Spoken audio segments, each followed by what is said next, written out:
There's a story in the Bible of a guy named Jeremiah. He was a prophet, and God told him to go and get some new underwear and then wear it a bunch, never wash it. Take that soiled underwear, bury it in a hole under a rock, and then come back a long time after and see what happened to that. So Jeremiah digs up the hole, finds the underwear, and guess what? It's rotten, soiled. It's good for nothing. It's garbage. God uses this as a way to demonstrate how God's going to bring judgment on the people of Judah who've been filling themselves up with pride, chasing after no gods, as Scripture puts it, after idols. God uses Jeremiah, a prophet, to do something radical that involves trash, but to make some purpose out of it. I'm standing here in the Burton Street Community Garden. It is a beautiful place, open to come and reflect, to pray, to wander. And it's been built by trash.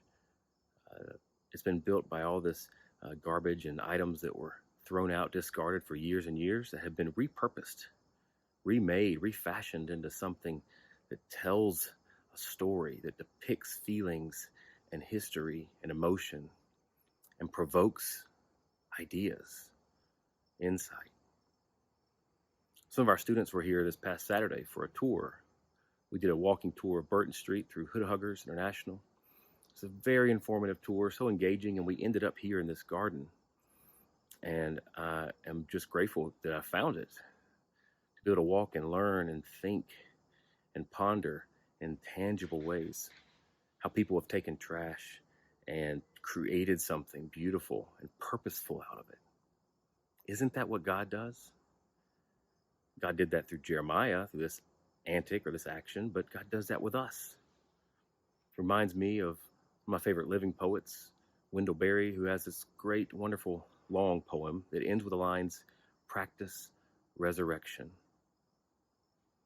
Take something the world is killing, the world discards, like Jesus himself, and let God hold it up to the light.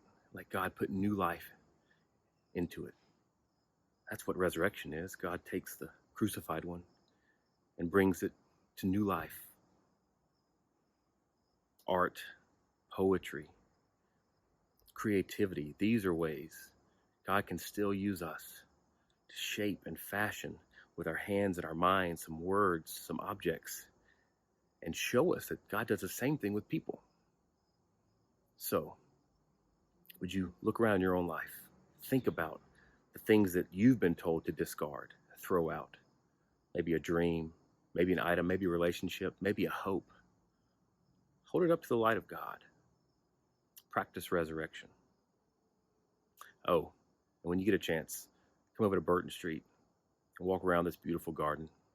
Let it provoke your mind to think something new in the imagination of God and neighbor.